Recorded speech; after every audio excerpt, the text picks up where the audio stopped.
de l'arbre sur la montagne. Zarathustra s'était aperçu qu'un jeune homme lévitait.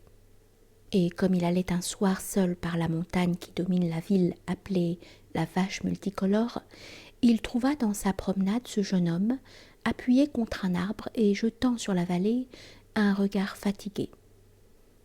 Zarathustra mit son bras autour de l'arbre contre lequel le jeune homme était assis et il parla ainsi. Si je voulais secouer cet arbre avec mes mains, je ne le pourrais pas. Mais le vent que nous ne voyons pas l'agite et le courbe comme il veut. De même, nous sommes courbés et agités par des mains invisibles. Alors le jeune homme se leva stupéfait et lui dit « J'entends Zarathustra et justement je pensais à lui. » Zarathustra répondit « Pourquoi t'effraies-tu ? Il en est de l'homme comme de l'arbre. » Puis il veut s'élever vers les hauteurs et la clarté. Plus profondément aussi ses racines s'enfoncent dans la terre, dans les ténèbres et l'abîme, dans le mal. « Oui, dans le mal !» s'écria le jeune homme. « Comment est-il possible que tu aies découvert mon âme ?» Zarathustra se prit à sourire et dit « Il y a des âmes qu'on ne découvrira jamais, à moins que l'on ne commence par les inventer. »« Oui, dans le mal !» s'écria de rechef le jeune homme. « Tu disais la vérité, Zarathustra. Je n'ai plus confiance en moi-même. Depuis que je veux monter dans les hauteurs et personne n'a plus confiance en moi. D'où cela peut-il donc venir ? Je me transforme trop vite. Mon présent réfute mon passé. Je saute souvent des marches quand je monte. C'est que les marches ne me pardonnent pas. Quand je suis en haut, je me trouve toujours seule. Personne ne me parle.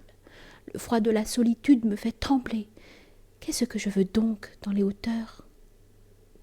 Mon mépris et mon désir grandissent ensemble. Plus je m'élève, plus je méprise celui qui s'élève. Que veut-il donc dans les hauteurs ? Comme j'ai honte de ma montée et de mes faux pas. Comme je ris de mon souffle haletant. Comme je hais celui qui prend son vol, comme je suis fatiguée lorsque je suis dans les hauteurs. Alors le jeune homme se tut, et Zarathustra regarda l'arbre près duquel ils étaient debout, et il parla ainsi. Cet arbre s'élève seul sur la montagne. Il a grandi bien au-dessus des hommes et des bêtes. Et s'il voulait parler, personne ne pourrait le comprendre, tant il a grandi. Dès lors, il attend et il ne cesse d'attendre. Quoi donc ? Il habite trop près du siège des nuages. Il attend peut-être le premier coup de foudre. Quand Zarathustra eut dit cela, le jeune homme s'écria avec des gestes véhéments. « Oui, Zarathustra, tu dis la vérité.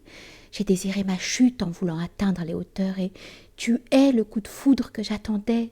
Regarde-moi, que suis-je encore depuis que tu nous es apparu ? C'est la jalousie qui m'a tué. » Ainsi parlait le jeune homme et il pleurait amèrement. Zarathustra, cependant, mit son bras autour de sa taille et l'emmena avec lui. Et lorsqu'ils eurent marché côte à côte pendant quelques minutes, Zarathustra commença à parler ainsi. « J'en ai le cœur déchiré.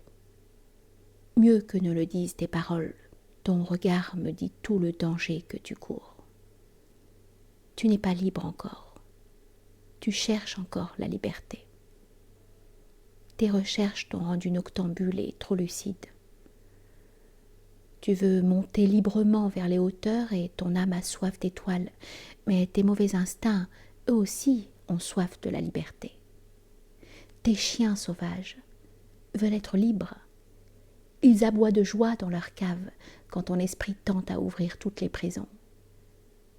Pour moi, tu es encore un prisonnier qui aspire à la liberté. Hélas, l'âme de pareils prisonniers devient prudente, mais elle devient aussi rusée et mauvaise. Pour celui qui a délivré son esprit, il reste encore à se purifier. Il demeure en lui beaucoup de contraintes et de bourbes. il faut que son œil se purifie. Oui, je connais le danger que tu cours. Mais par mon amour et mon espoir, je t'en conjure, ne jette pas loin de toi ton amour et ton espoir. Tu te sens encore noble, et les autres aussi te tiennent pour noble. Ceux qui t'en veulent et qui te regardent d'un mauvais œil, sache qu'ils ont tous quelqu'un de noble dans leur chemin. Les bons, eux aussi, ont tous quelqu'un de noble dans leur chemin. Et quand même ils l'appelleraient bon, ce ne serait que pour le mettre de côté. L'homme noble veut créer quelque chose de neuf et une nouvelle vertu. L'homme bon désire les choses vieilles et que les choses vieilles soient conservées. Mais le danger de l'homme noble n'est pas qu'il devienne bon, mais insolent, railleur et destructeur. Hélas, j'ai connu des hommes nobles qui perdirent leur plus haut espoir, et dès lors, ils calomnièrent tous les hauts espoirs. Dès lors ils vécurent, effrontés en de courts désirs, et à peine se sont-ils tracé un but d'un jour à l'autre. L'esprit aussi est une volupté, ainsi disait-il. Alors leur esprit s'est brisé les ailes. Maintenant il ne fait plus que ramper, et il souille tout ce qu'il dévore. Jadis ils songeaient à devenir des héros, maintenant ils ne sont plus que des jouisseurs. L'image du héros leur cesse, leur cause de l'affliction et de l'effroi. Mais, par mon amour et par mon espoir, je t'en conjure, ne jette pas loin de toi le héros qui est dans ton âme. Sanctifie ton plus haut espoir. Ainsi parlait Zarathustra.